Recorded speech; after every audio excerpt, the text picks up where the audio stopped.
Hi, welcome to our YouTube channel. This is the one of the best projects which we are doing at 𝗢𝗘𝗓𝗓 location in Andhra Pradesh. This is a G+1 building structure which we are doing with 2-inch aerocon slab and 3-inch internal external wall area. So the steel structure work is completed currently.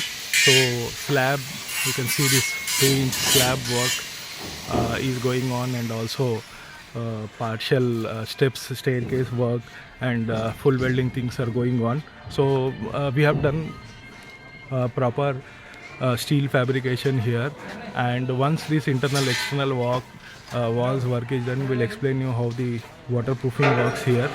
And coming to the foundation and all, proper foundation is done with the columns like how we do the traditional construction. In that way only the construction work is the foundation and footings are done.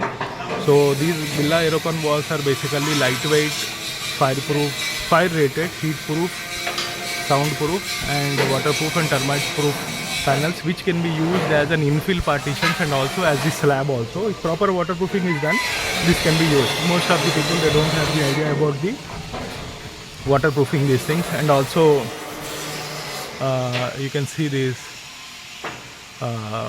panels has been laid as a slab, and railing work and all those things has been done. We'll share you the plan of this project also. Within the span of 15 days this work has been done, and 20 days work was taken for the foundation work. In another 1 month probably we'll be able to hand over the site to the client if there are no changes in the plan. Thank you so much.